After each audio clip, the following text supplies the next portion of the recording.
Welcome to the podcast. Today I'm here with Creative Director Scott, and we are diving into a long overdue subject. We're going to talk about AI in the Christian art market. This is arguably one of the most controversial times in Christian art, and I think it's so important that we really talk about what's going on in the art market and how Havenlight is approaching it. So Scott, welcome to the show. We're excited to have you. Thanks for having me in. It's going to be a good conversation today, I hope. We're super excited for this. So, I mean, just diving into the broad market, why is AI and the changes happening in the Christian market right now so controversial? The biggest problem that I see with AI right now is people and how people use it. So I'd say you have the whole idea of when people interact with AI, what happens? So I would say, what do I think is terrible about AI? I think you have this whole area of where people, fraud isn't the right word because it is or isn't legally fraud, but boy, it's fraudulent to sit there and say, I'm a painter, I painted this artwork, look at me in front of my easel, faking that I'm putting paint on something, and they just pulled it out of AI and they don't have an ounce of skill or the skills that they're sitting there saying that they have. So you have this fraudulent representation that this person created something. And you and I know it. We look at enough stuff, posts online and everything like that. You know it, you can see it, and you know it when you see it.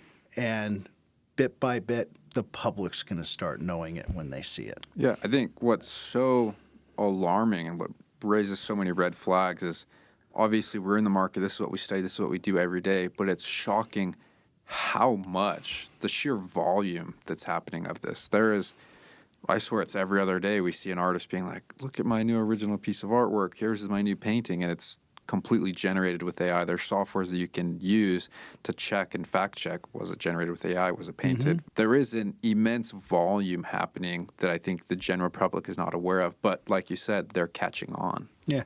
People should know what they're getting. Quick pitch, Havenlight's Truth in Art program. From the onset, we have said people have to know what they're getting.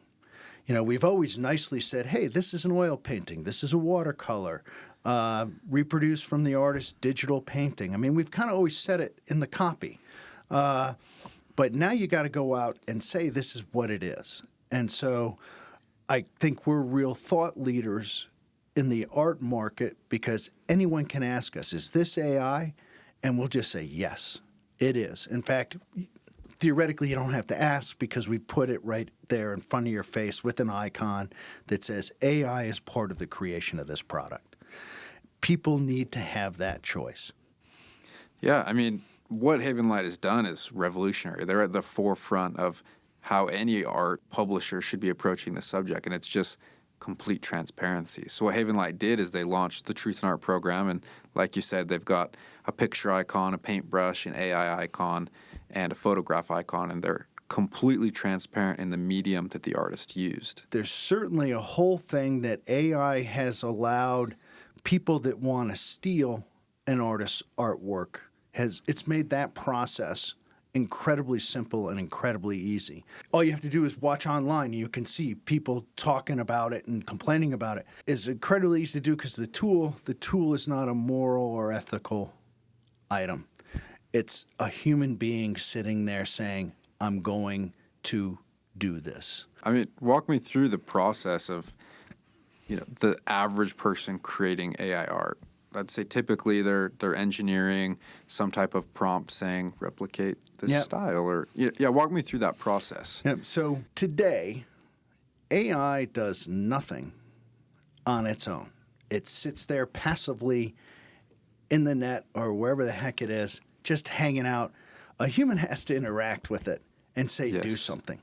In the art world, we always used to talk about this thing. If you put a monkey with paints and a canvas in a room and it paints for infinity, one day it will create a Picasso. And I'm going to say you kind of have, that's kind of what the base level of what AI art is. So I can go in there and say, paint me a picture of Jesus. And it will spit out something.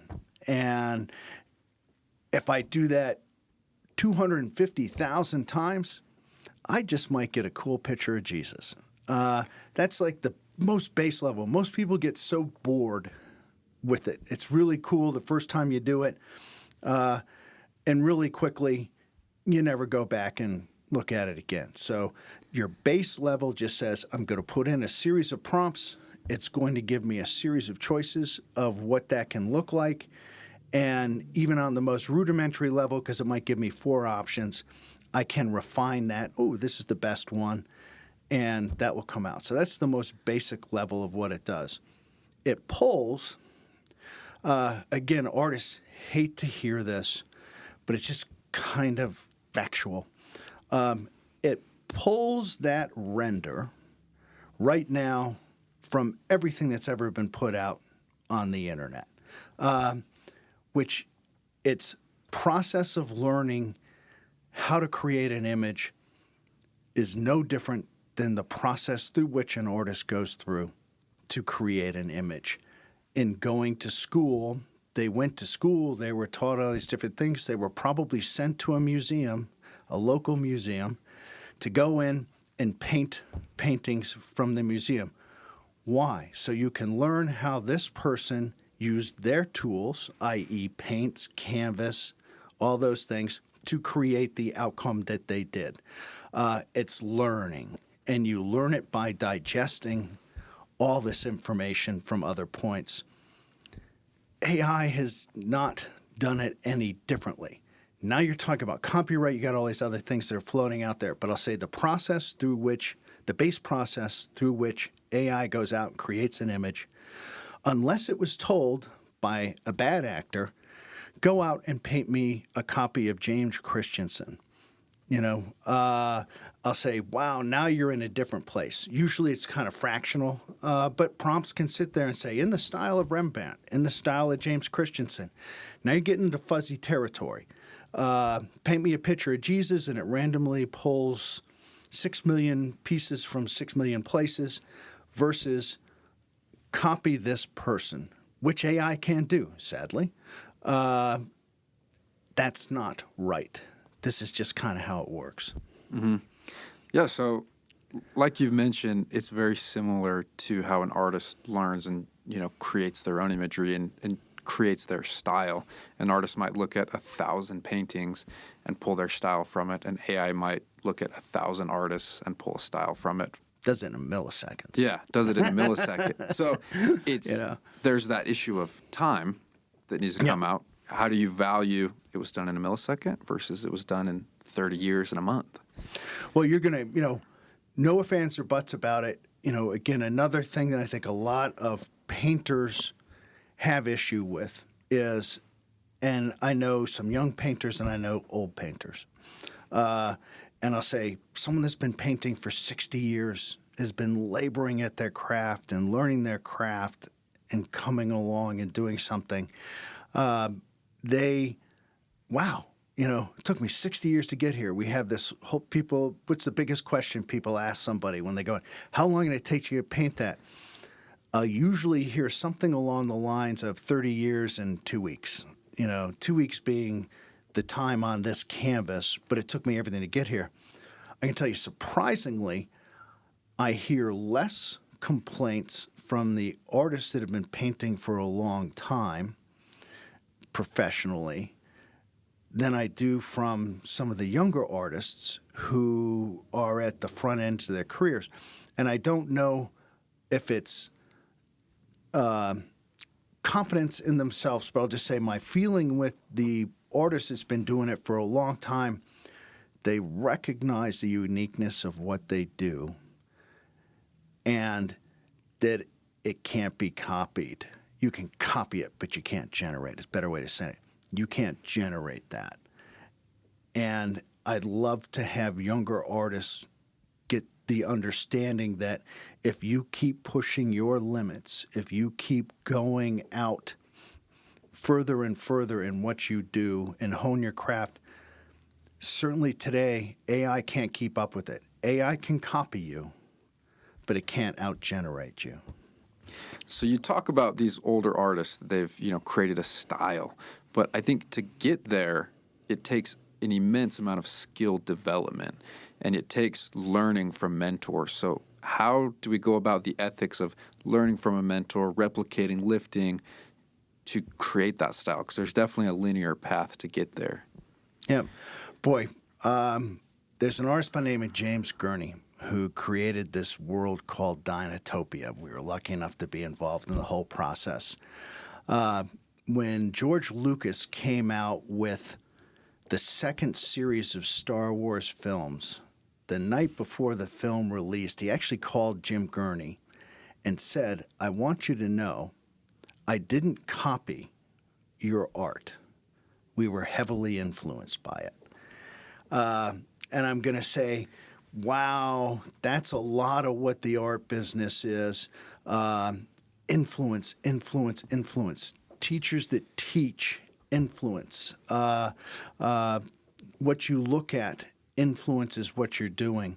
And then there are times when you even go further where it might fall under the umbrella of an homage or something like that. But Bouguereau. So you take Bouguereau's. I don't know any figurative artist that hasn't sat there and, one, copied Bouguereau's. A lot of times what they'll do is say, hey, this is my shot at Bouguereau, and so they'll do a Bouguereau-esque painting, kind of meld in their own style, but they'll even use in the title, and a reference on my interpretation of. So that's okay. People are going out doing, you're telling me what it is. I know what you're doing. I'm coming into it. And there is or isn't any real legal black and white on it. Another example that I love to give is a Norman Rockwell Rosie the Riveter painting that was done in the 40s. Iconic. Yeah. Huge, popular image. And it's the pose of the figure is a direct lift of the prophet Isaiah from the Sistine Chapel. So he basically lifted Michelangelo. He told people, it's not attached to the thing, but you put the two pieces side by side, you look at the figures, you're like, oh my gosh, that is the exact same pose. There is outside of the pose, there is nothing about those two pieces of art that are similar other than a nod to a classic design. And I'll say artists do that forever, but you couldn't convince me that that's a lesser work of art from Norman Rockwell because he did what he did. I'd sit there and say, wow, it's incredibly intelligent to sit there and say, this is the most beautiful thing, look at this. And I'm going to give it to you again, and I'm going to give it to you in this fashion. So you have a whole area of art that does that. And then there's always bits and pieces of things that show up in a style or something like that. The legality of it all, I think, is interesting as well because you sit there and public domain. So someone's been dead or hasn't been re-registering their artwork. And so now anybody can go use this, and it doesn't matter. There's no legal implication of it all. I think it's good for someone to let them know where something comes from. The other side is, hide your influences. But to sit there and say, I don't want to say what's the moral and ethical difference between copying something that's in public domain and not letting anybody know about it, that that's what you've done, or how AI goes out and pulls from a bunch of images. Technically, if you want to go copyright, legal, not legal, that's all still in the hands of the courts right now. And there's a lot of stuff that's going to happen, and I'm certain at the end of the day, artists are going to have much more control about their imagery living inside of AI models. It's just not there yet, but I'll tell you, it's going to end up in that space. Why? Because it's commerce and there's money, and it's going to end up where it needs to end up. But like I say, really it comes down to, Are you letting people know what you're doing? How are you using the tool? And are you using the tool well? And you're letting people know that you use the tool? Or are you ripping somebody off and doing everything with nefarious purpose? There's not a perfect black and white solution, and the fact that it's gray is so fascinating. Like you said, I've been in one of my favorite artists, Jordan Rinksakabe. We represent him. He's incredible. I've been there, and he had a Caravaggio book opened as he's painting one of his pieces because he liked the way that the shadow was underneath the eye.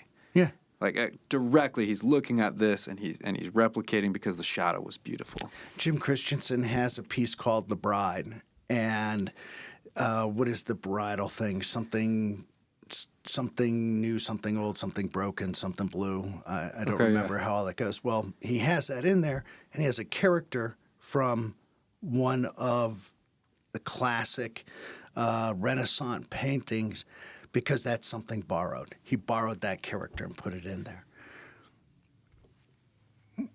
That's kind of smart. You know? What's wrong with that?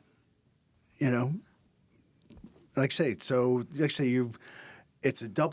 not a double standard, but I'll just sit there and say, wow, if you kind of take a breath, a lot of this stuff's the same, and we got to work out the stuff that is not good. Mm-hmm. And like I say, it's going to be down to artists and publishers like us to be doing the correct thing and letting people know how and what they're looking at was created. Yeah, and I want to be abundantly clear. Havenlight stands with artists. We want artists to be protected, and we want artists to be transparent in what they're doing because we do believe that AI is a new medium. It's here to stay. It's not just going to disappear. The servers aren't going to shut down. So how do you navigate that moving forward? And you've got an awesome analogy about Napster that you've talked about a bunch here. Walk us through what happened there and where you think possibly how that might align with what's going on with AI. Yeah, back in the early days of the internet. So there was this thing called Napster, and Napster was a file sharing service. The files happened to be music. And what it did was I had a bunch of CDs or tapes or albums. I'd make them digital on my computer, however I could copy it, and I'd upload it to Napster. And then anyone would take a copy of that, and they could play it. They could also music industry arrow through the heart because suddenly everything that you had to pay for, this system was going out there and giving it to you for free, and rightfully so. Musicians, the music industry, all these people banded together, and they went to court with Napster.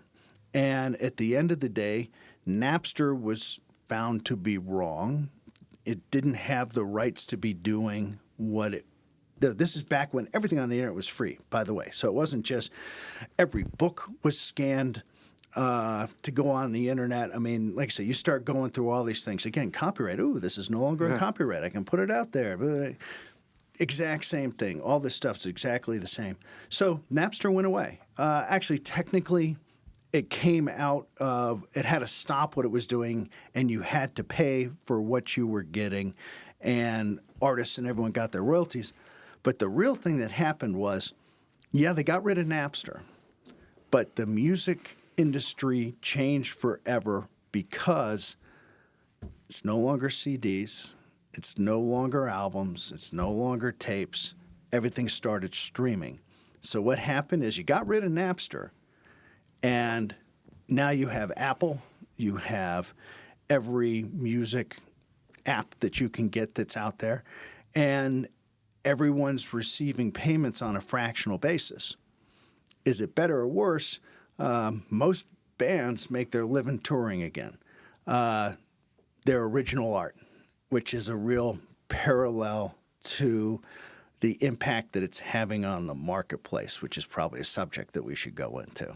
Yeah, I mean, the impact that it's going to have on the marketplace is huge. But I love the parallels because, musicians are amazing artists, and they've dealt with this before. They know what it's like to be ripped off and the copyright issues and what does that look like. And, there was a linear path that I'm sure in the moment was horrible, but now, they're getting revenue from streaming. And again, they're making their money through original art, their performances. So how, back to the current art market that we're in with, physical artists, how do you think that AI is going to affect the marketplace moving forward?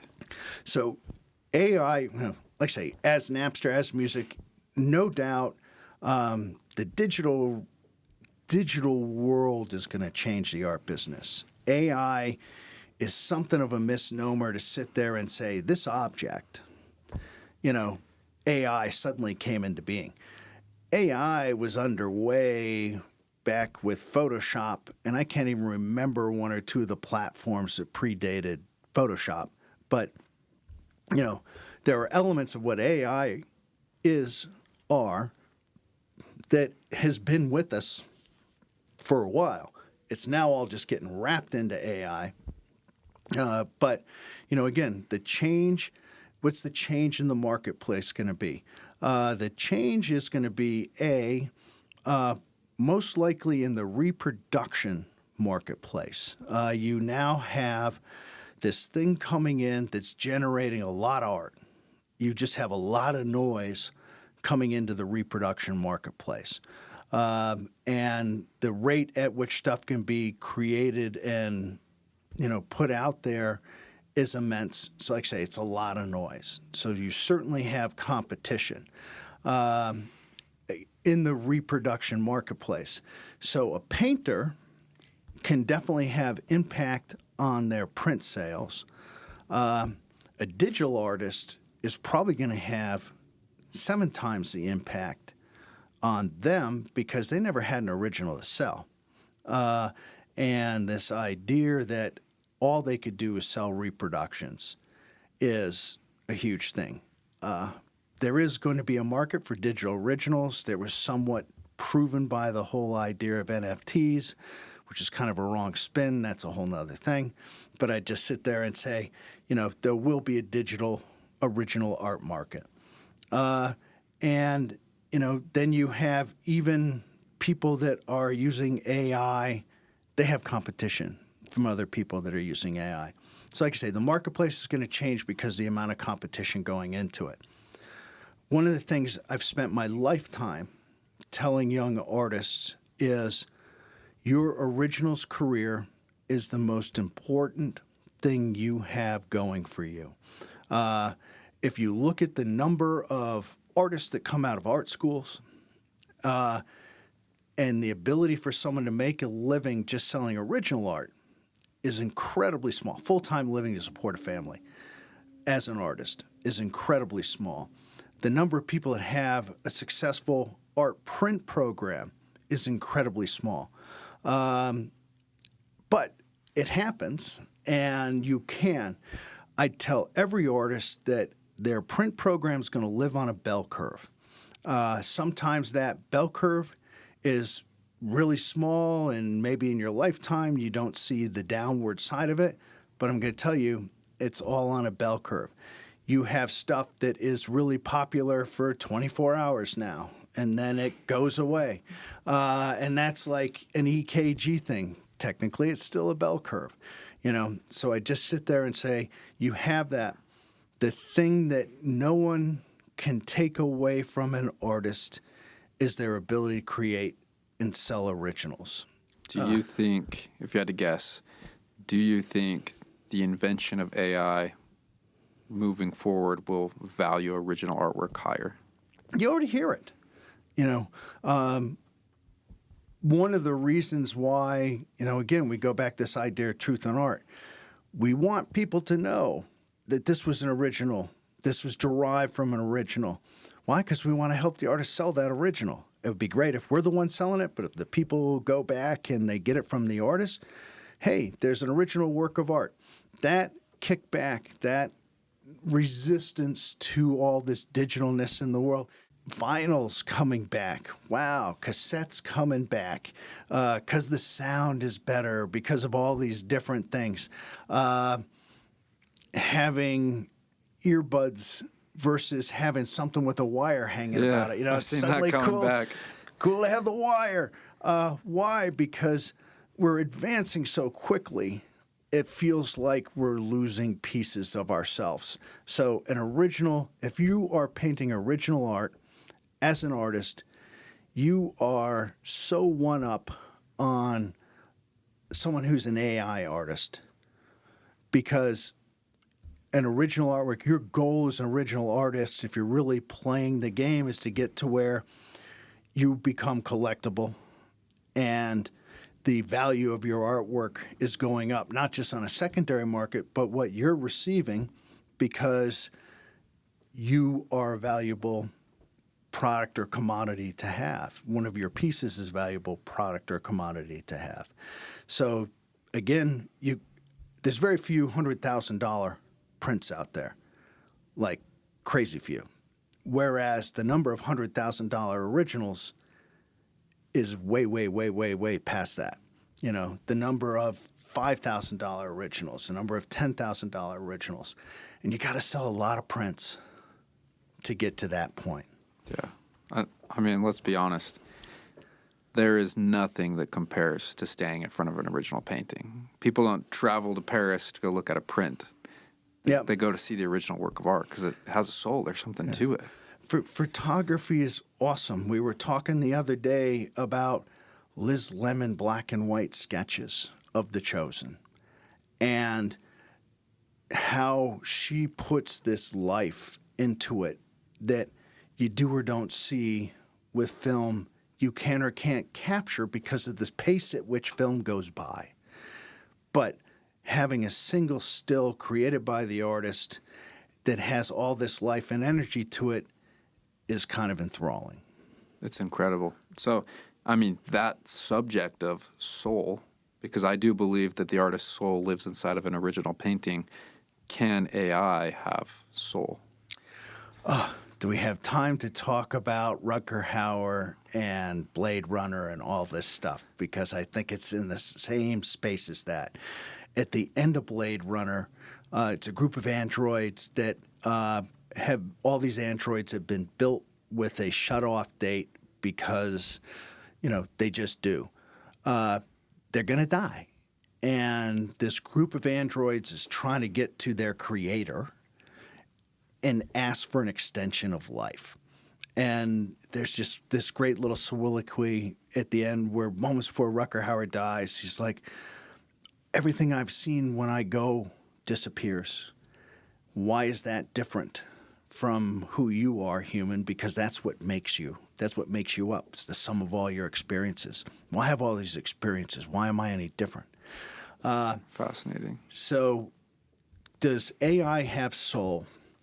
I want to throw that question out and say the real question with Christian AI artwork is, can artwork that was generated employing AI glorify God? I'm going to say yes, period. Now, we're not going to close it off like that, but I'll just sit there and say, yes, period. Why? Because if you look at, I'm going to go back to the first thing we're talking about. What is the intent of the human being using the tool? I am going to copy your artwork. I'm not going to let anybody know about it, and I'm going to profit from that. Kind of not the work of God, you know. Fraudulent, dishonest. Not godly. No soul. But it's because of the human. It's soulless. AI can be soulless as well, and it can give you a million design and functional things about when you look at it. So it can definitely be soulless. But can it glorify God? You look at a couple, certainly Havenlight has gravitated towards an understanding of how AI artwork is generated and what the role of the human being is in it. And so if you sit there and say,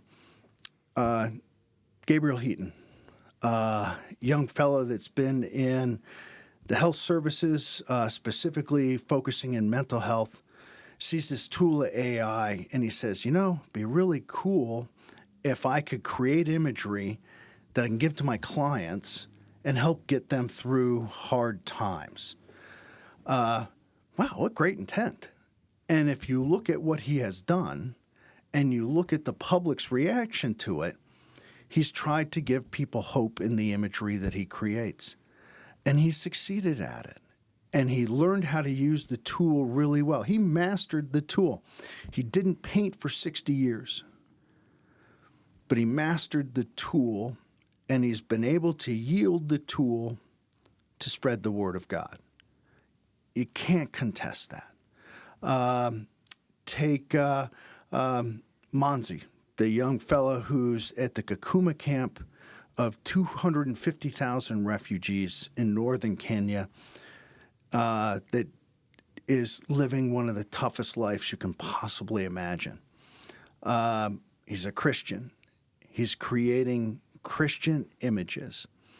We're taking those images and we're putting them in front of people. We're trying to make people aware of his plight, what's going on over there. And by selling the imagery that he creates, we're helping to support his family over in this camp and hopefully one day get him out. So what's not godly about that? How does that not glorify the works of God, the Word of God? You take the Calabros, who collaborate together. I think they're one of the smartest people in the space, mostly because they got into it. If they were just out of high school, I'm going to tell you, I think they were kind of in high school, but certainly by the time they got in college, much like Facebook was creating these things that would take all of a college campus and you can see all these things, they wanted to use AI to allow Christians, they were encouraging Christians from across the country and around the world to go out there, go to this tool that's AI, and try to create something that is spreading the word of God. And, oh my gosh, they were, you don't have to be a painter. You can just put in a bunch of prompts and you can tell people how you feel about God and you just might get a picture. How is that not doing the work of God? How is that not glorifying God? I know what a debate it is for churches around the world, whether it's the Pope, whether it's the prophet here. Churches and everybody have a position on what it is as well. I want to strip it down back to the basic of what's the purpose? What's the point? Are you looking to rip somebody off? Bad. Don't do it. Are you looking to spread the word? Good. It's a good tool for doing that. And I don't think that's really what the judgment is. But I just sit there and say, what's its value? What's its place? It allows people who don't necessarily have the training, but may have a really good message. And if they take the time and energy to start how to use that, learn how to use that tool well, they can go out there and glorify the work of God. Yeah. And I mean, that is what we stand for as a company. We invite light into the homes of as many people as possible. Our goal is to put Christ in as many homes as possible. And obviously, there's the big can of worms of copyright, ethics, intent. But strip it all back. Is the artist trying to glorify God? And if yes, then we stand with them and we want to, put the light of Christ in as many homes as possible. It comes back to people, and again, like you're saying, what are you doing? Truth and art. You can make the choice, but let it inspire you. There's nothing wrong with that. You don't have to take 20 years of training to get your message out. And I'm sorry to everyone that had 20 years of training. I think you have a different set of skills that are highly marketable, that if you focus in on that, and you can do things that AI can't do, because AI always has to reference something. AI is a copier. You are a creator. And it's just such a difference. And AI doesn't work unless it has a creator attached to it. I love that. It really comes down to what is art, what makes it so beautiful in the first place. And it's because an artist, a creator, was able to evoke an emotion out of the viewer. And if it does that, that's a beautiful piece of art. What is it? We talked about this earlier. I think it's Deschamps did the urinal. Took a urinal, Yeah. slapped it out in some Paris salon and said, "This is an awesome piece of artwork." And it was all this surrealist stuff that was attached to it. And 100 years later, we're still talking about it. At least I am. And I'll just say, wow, that's crazy. That's art. Provoke a response, get something to happen. And people have Banksy. Look at Banksy's tools. Love Banksy. Look at all the different things that people are doing. Art provokes a response. At Havenlight, our response is we want you to invite more light. But I'll just say, if the image, if the object provokes a response, does it matter how it was made? It's the person behind the tool. It's the person behind the website. It's the person behind the publishing company. It's how people choose to employ it. It in and of itself, at least today, we don't know when it becomes sentient, but, at least today, it's a tool of people. It does affect the marketplace. It 100% has an effect on the marketplace. Not necessarily a bad thing. If you're an original painter, this might skyrocket your career with originals, and there's a lot. It's pushing your bar. Yeah. Good company. You already had competition. Do you realize, again, how many new artists graduate from school annually? Do you know how much competition you already have? So you have more. And that's but you do have more competition now. Hone your craft. And you can. This isn't like, oh, you have more competition, get out. You can hone your craft. You have something to say. You have a way to say it uniquely. Do that. With that, Scott, I just want to say thank you for coming on the show today and discussing this topic. It's exciting. It really is. There's so much to it. There's 40 million things we didn't cover that you could throw in that would just be cool. You know? So it's like it's endless. It's an endless topic, and it's not going to be resolved. It won't be.